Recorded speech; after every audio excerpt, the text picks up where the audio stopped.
Hello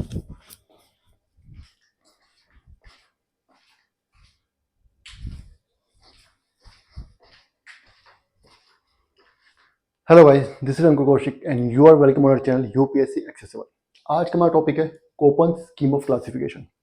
last class में हमने climate classification के बारे में पढ़ लिया था कि क्लाइमेट जो होता है वो कैसे उसको क्लासिफिकेशन करते हैं, क्या जरूरत पड़ी हमें क्लाइमेट को क्लासिफिकेशन करने की। ठीक है, क्लाइमेट क्लासिफिकेशन क्या होता है ये मैंने बता दिया था। ठीक है, वर्ल्ड क्लाइमेट क्या है, क्या बताया था मैंने कि हमने हमने नेचर ने नहीं किया क्लाइमेटिक क्लासिफिकेशन। ध्यान रखना, पहली बात तो नेचर ने कोई क्लाइमेटिक क्लासिफिकेशन नहीं किया है, क्लाइमेट को हमने क्लासिफाई किया है अपनी सुविधा के लिए, उसको पढ़ने के लिए। क्यों? कि उसका ह्यूमन पे इम्पैक्ट क्या है, हमें उसको स्टडी करने में इजी रहे। हमने क्या किया, अलग अलग ऑर्गेनाइजेशन बना ली क्लाइमेट के हिसाब से। ठीक है, कहीं पे बारिश ज़्यादा होती है, कहीं पे टेम्परेचर ज़्यादा है ना। कहीं पे क्या होता है कि सर्दियों में बर्फ़ पड़ती है, कहीं पे सर्दियों में बर्फ़ नहीं पड़ती, सूखा पड़ता है। कहीं पे पूरे साल बारिश होती है। इस तरीके से हमने अलग अलग अलग अलग कैटेगरीज में ऑर्गेनाइज कर लिया क्लाइमेट को। ठीक है, ऐसी क्लासिफिकेशन जो है वो कई लोगों ने दी, लेकिन सबसे जो इम्पोर्टेंट है जो हमें पढ़नी है वो है कोपन की क्लासिफिकेशन। कोपन ने जो स्कीम दी क्लासिफिकेशन की वो काफ़ी रिलायबल है। ये जो है मोस्ट वाइडली एक्सेप्टेड स्कीम है। जितने भी रिसर्चर्स हैं, जितने भी जियोलॉजिस्ट हैं, जियोग्राफर्स हैं, वो या क्लाइमेटोलॉजिस्ट हैं, वो इस क्लासिफिकेशन को ही अपना बेसिस रखते हैं ज़्यादातर। आज के टाइम में भी, प्रेजेंट डे में भी, ये इसको आए हुए मेरे ख्याल से 1980s में आई थी। उसके बाद भी आज भी ये सबसे ज़्यादा यूज़ की जाती है। ये क्लासिफिकेशन इंपीरियल क्लासिफिकेशन है। इंपीरियल क्लासिफिकेशन मैंने आपको लास्ट क्लास में बता दिया था कि डेटाज इकट्ठा करते हैं हम, उन डेटाज के बेसिस पे हम क्लाइमेट्स को क्लासीफाई करते हैं।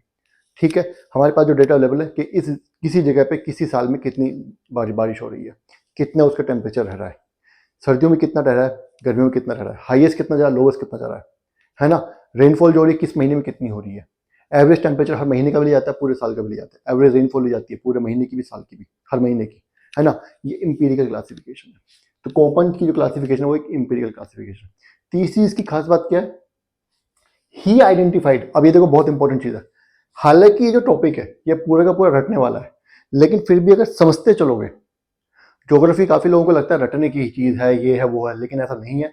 अगर आप समझते चलोगे तो ऑब्वियस सी बात है, आपको चीजें जो है वो याद रटने की जरूरत नहीं पड़ेगी। अरे यार सीधी सीधी बात है, ट्रॉपिक्स है, अगर कहीं पे बारिश ज्यादा हो रही है तो वेट क्लाइमेट होगा, कहीं पे बारिश कम हो रही है ड्राई क्लाइमेट होगा। अगर सर्दियों में बारिश ज्यादा हो रही है, गर्मी में कम हो रही है, तो विंटर वेट होगी, समर ड्राई होगी। उल्टा है, अगर तो समर वेट होगी, विंटर ड्राई होगी कि नहीं होगी। सिर्फ तीन चार मोटी मोटी चीजें हैं। रेनफॉल ज्यादा है तो अगर कहीं पे 200 सेंटीमीटर ज्यादा रेनफॉल है तो वहां पे पेड़ भी तो वही मिलेंगे ना जिनकी वाटर रिक्वायरमेंट ज्यादा है। अगर कहीं पे 100 सेंटीमीटर से कम रेनफॉल है तो वहां पे वही वाले पेड़ मिलेंगे जिनकी रिक्वायरमेंट 100 सेंटीमीटर से कम है साल में बारिश की। तो ये तो साइंस है, ये तो लॉजिक है, हमें रटने की कोई जरूरत नहीं है। इसी तरीके से क्या कर रहा है, ही identified A close relationship between distribution of vegetation in climate. ये क्या कह रहा है, देखो सीधा तीर मार दिया इसने वेजिटेशन पे, कि क्लाइमेट जो है और डिस्ट्रीब्यूशन ऑफ वेजिटेशन का बहुत ही क्लोज रिलेशनशिप है। आपने अगर डेजर्ट एरिया में जाओगे तो वहां पे अलग तरीके के पेड़ मिलते हैं, कैक्टस मिलता है, मॉडिफाइड लीव्स होती हैं जिसकी, मॉडिफाइड स्टेम होता है ना। वहीं अगर आप ऐसी जगह पे जाओगे जहाँ पे पहाड़ों पे चले जाओ, जहाँ पे बारिश बहुत ज्यादा होती है, तो वहाँ पे बड़े बड़े पेड़ मिलते हैं जिनकी बड़ी बड़ी पत्तियां हैं। ऐसा होता है ना। तो vegetation is directly related to climate, कोई ना कोई सीधा रिलेशनशिप है, और ये रिलेशनशिप हमारे कोपन भाई साहब ने पहचान लिया। तो इन्होंने जो क्लासिफिकेशन दिया है उसमें टेम्परेचर और रेनफॉल का तो, रेन प्रेसिपिटेशन का तो रोल है ही, इन्होंने वेजिटेशन को भी बेसिस रखा भी अपना। समझ गए, आगे बढ़ते हैं। He selected certain values of temperature and precipitation. उसने कुछ टेम्परेचर और प्रेसिपिटेशन की वैल्यूज की, कि मान लीजिए कहीं पे मान लीजिए 18 डिग्री है, 18 डिग्री से ऊपर रहता है तो उसको हॉट में डाल दिया, 18 डिग्री से नीचे रहता है उसको कूल में डाल दिया, अगर 0 से कम रहता है तो वो बिल्कुल ही ठंडा हो गया, उसको अलग कैटेगरी में डाल दिया। 18 में भी अगर बहुत ज़्यादा ऊपर चला गया, एवरेज टेम्परेचर 30 से ऊपर रहता तो बहुत ज़्यादा हॉट हो गया, है ना। ये ऐसी प्रेसिपिटेशन का उसने सर्टेन वैल्यूज ली कि साल में कितनी बारिश हो रही है, कैसे हो रही है ना। और फिर क्या किया, related them to the distribution of vegetation. और उसने ये उसको ऐसे रिलेट किया कि कहीं पे कितनी बारिश हो रही है तो वहां पे क्या वेजिटेशन मिल रहा है, किस टाइप का वेजिटेशन मिल रहा है, इतने टेम्परेचर पे इस टाइप का वेजिटेशन क्यों मिल रहा है। अगर कहीं पे मान लीजिए जनरली 18 डिग्री पे एक एक्स टाइप का वेजिटेशन या प्लांट्स मिलते हैं, किसी पर्टिकुलर प्लेस पर 18 डिग्री टेम्परेचर रहता है एवरेज, लेकिन वहाँ पे वो प्लांट नहीं है, इसका मतलब कोई और फैक्टर भी है जो उसको इम्पैक्ट कर रहा है। तो वो सब चीजें इसने ध्यान में ली, समझ गए। And use this value for classifying climates, और उसने इन सब वैल्यू को क्लाइमेट्स को क्लासिफाई करने में यूज किया। समझ आ रहा है यहाँ तक? आगे बढ़ते हैं। आगे अगर it is an empirical classification, ठीक है, बेस्ड ऑन किस चीज पे बेस्ड है? डेटा है, लेकिन डेटा है क्या? वो mean annual and mean monthly temperature and precipitation data. हर महीने का एवरेज टेम्परेचर भी, प्रेसिपिटेशन भी। एवरेज हर महीने जनवरी में कितना टेम्परेचर रह रहा है एवरेज, और जनवरी में कितनी रेनफॉल हो रही है, फरवरी में कितना रेनफॉल हो रहा है, और फरवरी में कितना टेम्परेचर रह रहा है जनरली किसी जगह पे। 12 महीने का इसी तरीके से लिया, और फिर सबका एवरेज निकाला है कि पूरे साल में कितना रह रहा है एवरेज टेम्परेचर, एवरेज रेनफॉल।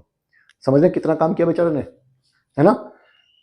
उसके बाद he introduce the usage of capital and small letters to designate climatic groups and types.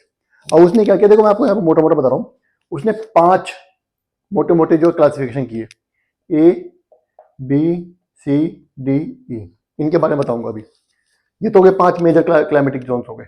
इसमें भी टेम्परेचर के लिए उसने स्मॉल लेटर्स यूज किए, टेम्परेचर कैसा रह रहा है उसके लिए उसने स्मॉल लेटर्स यूज किए सब डिवीजन के लिए। फिर इस जगह इन सब में प्रेसिपिटेशन भी अलग अलग हो सकती है, मैंने बताया ना, एक ही तरह का टेम्परेचर रीजन में एक ही तरह का टेम्परेचर आता है, उसमें प्रेसिपिटेशन अलग हो सकती है, उसके लिए फिर उसने स्मॉल लेटर्स यूज किए अलग। तो इस तरीके से ये मेन डिवीजन हो गया, ये दोनों सब डिवीजन हो गए, पहला टेम्परेचर का, दूसरा रेनफॉल का, पहला टेम्परेचर का, दूसरा प्रेसिपिटेशन, या कैसे भी कह सकते हैं, ठीक है। एक प्रेसिपिटेशन के लिए, एक टेम्परेचर के लिए, उस तरीके से उसने यूज किया। समझ गए? तो क्या कह रहा है उसने, he introduce the use of capital and small letters to designate climatic groups and types. Climatic groups और टाइप्स को डेजिग्नेट करने के लिए उसने स्मॉल लेटर्स और कैपिटल लेटर्स का यूज किया, ठीक है। अब हमें पूरा क्लाइमेट का वो याद करने की जरूरत नहीं है कि हाँ this is the place where climate is hot but average temperature is more below 30 degree, average rainfall is this, summer dry, winter wet, ये सब चीज़ें याद करने की जरूरत नहीं है। बस उसने बता दिया, 3 लेटर्स दे दिए उसने, वो याद कर लो, आप पूरा क्लाइमेट जो है वो याद हो जाएगा आपको। आप पूरे क्लाइमेट को उसको डिस्क्राइब कर सकते हो उन्हीं 3 लेटर्स से, ठीक है, उन्हीं लेटर्स से। ऑल्दो डेवलप्ड इन 1918, ये कब डेवलप की थी स्कीम? 1918 में, and modified over a period of time, और बार बार मॉडिफिकेशन भी हुई है स्कीम में। कोपन की scheme is still popular in use, Köppen की स्कीम जो अभी तक बहुत ज़्यादा यूज में है, ठीक है, सबसे ज़्यादा यूज में यही सब है, ये हमने पढ़ ही लिया। यहाँ तक समझ आ गया? चलिए आगे बढ़ते हैं।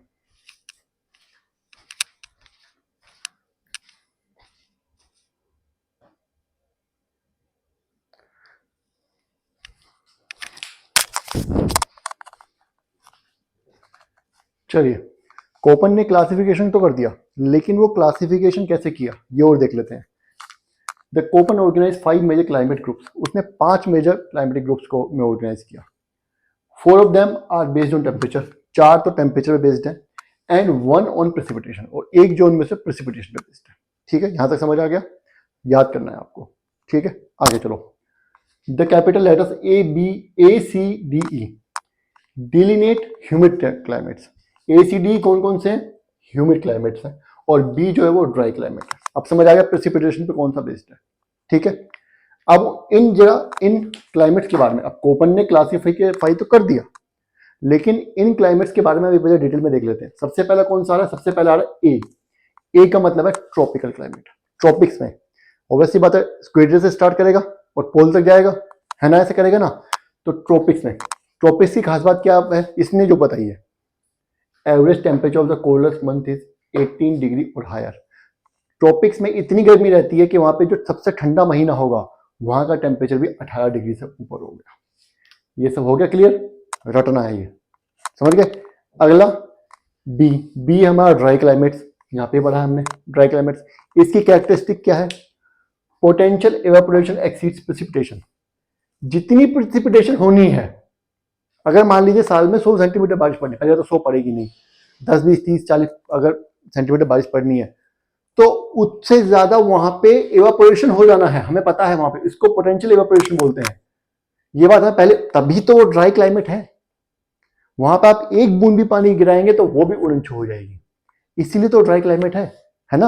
तो इसकी कैरेक्टरिस्टिक क्या है कि वहां पे प्रेसिपिटेशन से ज्यादा इवेपोरेशन होने की चांस होता है। ये भी क्लियर हो गया। अगला हमारा आ गया सी कौन सा? हमारा वार्म टेम्परेट। अब ट्रॉपिक्स इक्वेटर ट्रॉपिक से ऊपर चलेंगे तो टेम्परेट रीजन आ गया, टेम्परेट में भी पहले वार्म आता है फिर कूल टेम्परेट आता है, उसके बाद फिर पोलर रीजन आएगा, पहले सब पोलर फिर पोलर रीजन। वार्म टेम्परेट की खास बात क्या है, C total average temperature of the coldest month of the mid latitude की बात कर रहा है, ठीक है। वार्म टेम्परेट कहाँ पे होते हैं, mid latitude 45 to 65 degree, climate years is higher than -3 degree और बिलो। यहाँ पे जो कोल्डेस्ट मंथ का जो एवरेज टेम्परेचर है वो -3 से 18 डिग्री के बीच में रहता है, मतलब सबसे ज्यादा जो जाएगा नीचे तो -3 तक चला जाएगा, और अगर किसी दिन गर्मी पड़ेगी कोल्डेस्ट मंथ में तो 18 डिग्री रहेगी। ये इसकी कैरेक्टरिस्टिक है, मेन कैरेक्टरिस्टिक यही है, ठीक है। उसके बाद अगला आ गया डी। डी कौन सा है, cold snow forest climate, cold snow forest climate, ठीक है। इसकी कैरेक्टरिस्टिक क्या है, average temperature of the coldest month is -3 और बिलो। इसकी जो एवरेज टेम्परेचर कोल्डेस्ट मंथ थी वो या तो -3 है या उससे भी कम है, समझ गए, या तो -3 या उससे भी कम तक जा सकता है इसमें टेम्परेचर। उसके बाद फिर हमारा आ गया, ये दोनों हो गए कोल्ड क्लाइमेट, जिसको कि हम ई बोलते हैं। Average temperature for all months is below 10 degree, हर महीने में 10 डिग्री से कम ही ठंड रहेगी, कुछ भी हो जाए, जो पोलर रीजन जिनको हम बोल देते हैं, ठीक है। ये इसकी कैरेक्टरिस्टिक हो गई। ये हमारे हो गए पांच, यहां भी पांच ही बोले हैं, लेकिन ये छठा कहां से आ गया। देखिए हमने पढ़ा है कि किसी भी रीजन में इंसोलेशन कितनी भी हो, प्रेसिपिटेशन कितनी भी हो, लेकिन अगर उसका एलिवेशन जो होगा, अगर कोई जगह ऊंचाई पर है तो वहां पे ऊंचाई के साथ साथ टेम्परेचर कम होता है, तो भले ही वहां पे गर्मी कितनी पड़ती है आसपास के रीजन में, लेकिन उस रीजन में ठंडा रहेगा, है ना। तो वो होता है, वो हाईलैंड क्लाइमेट बोलते हैं उसको, कि कोई भी किसी भी रीजन में अगर कोई जगह, मान लीजिए किसी भी इनमें से किसी भी कैटेगरी में कोई जगह ऊंचाई पर है तो वहां पर टेम्परेचर थोड़ा और कम मिलेगा उस जगह से, समझ गए। इसका एग्जांपल हिमालय लगभग ट्रॉपिक्स या सब ट्रॉपिकल रीजन में ही आते हैं, ठीक है।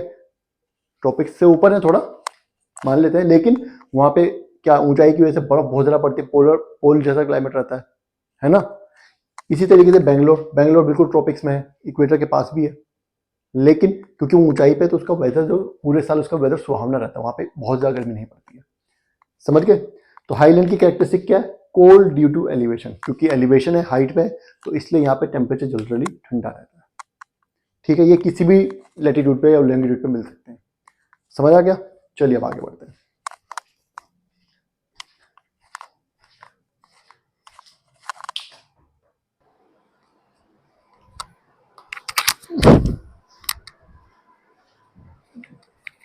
चलिए आगे बढ़ते हैं। कोपन ने मेजरली 5 क्लाइमेटिक रीजन्स में पूरे ग्लोब को डिवाइड कर दिया, ठीक है, लेकिन वो 5 मेजर थे, उसके बाद उसके सब डिविजन्स भी हैं, सब डिविजन्स को भी डिवाइड किया है। क्या बोल रहा है, क्लाइमेट ग्रुप्स आर सब डिवाइडेड इनटू टाइप्स, सब डिविजन्स के भी टाइप्स हैं, डेजिग्नेटेड बाय स्मॉल लेटर्स, और उन टाइप्स को कैसे उसने डिनोट किया, स्मॉल लेटर्स से, बेस्ड ऑन, और ये स्मॉल लेटर्स जो ये टाइप हैं किस चीज के ऊपर बेस्ड है, seasonality of precipitation and temperature characteristics. Again वही, पहले तो मेजर 5 कैटेगरीज में ऑर्गेनाइज कर दिया क्लाइमेट को जनरली, ठीक है। अब वो टेम्परेचर और क्या बोलते हैं प्रेसिपिटेशन के हिसाब से उसमें सब डिवीजन उसने बना दिए। कैसे, अभी आपको समझ आएगा आगे। क्या कह रहे थे, season for dryness are indicated by small letters. Dryness का मतलब प्रेसिपिटेशन कितनी है, अगर ड्राइनेस ज्यादा है तो प्रेसिपिटेशन कम है, ड्राइनेस कम है तो प्रेसिपिटेशन बारिश ज्यादा हो रही है, ड्राइनेस नहीं है तो बारिश बहुत ज्यादा हो रही है, ठीक है। तो प्रेसिपिटेशन को उसने कैसे 4 लेटर से रिप्रेजेंट किया, FMWS। एफ का मतलब corresponds to no dry season, मतलब इक्वेटोरियल रीजन हो सकता है ना।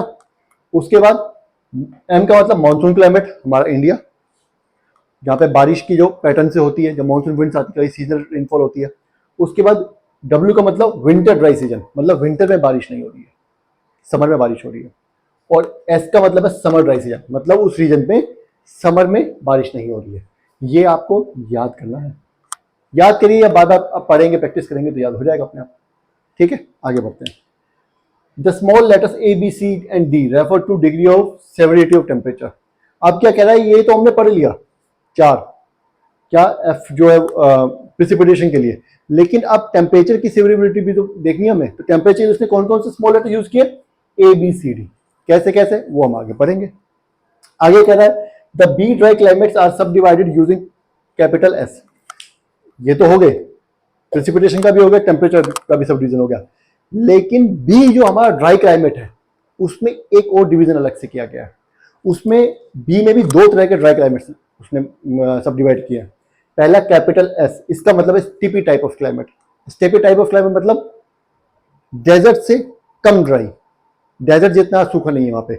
और दूसरा डब्ल्यू है, capital W, not small W, small W नहीं, कैपिटल डब्ल्यू, इसका मतलब डेजर्ट क्लाइमेट। तो ड्राई में भी दो तरीके, एक डेजर्ट क्लाइमेट, एक स्टेपी। स्टेपी का मतलब सूखा तो है लेकिन डेजर्ट जितना सूखा नहीं है। ठीक है, अब आगे आपको क्या करना, अब हमें इन सभी क्लाइमेट्स के बारे में, ये जो क्लाइमेट्स का जो ऑर्गेनाइजेशन यहाँ पे किया गया, इनके बारे में सबको एक एक करके पढ़ना है। पहले एक ग्रुप ए के बारे में, ग्रुप ए में 3 है, फिर बी के बारे में, बी में 4 है। ये सब हमें पढ़ना है और इनके कैरेक्टरिस्टिक भी लिखते हुए चलेंगे। लेकिन उससे पहले आपके लिए मैं होमवर्क दे रहा हूँ, आपको ये टेबल याद करनी है। ये टेबल अच्छे से याद करनी है, पढ़ना है, समझ समझ के पढ़ना है। कुछ अगर समझ नहीं आया तो कमेंट कर दीजिएगा, मैं समझा दूंगा उसके बारे में। ठीक है, बाकी ये वीडियो खत्म हो गई है। अगर वीडियो पसंद आई है तो लाइक करना है और चैनल को सब्सक्राइब करना है। Thank you.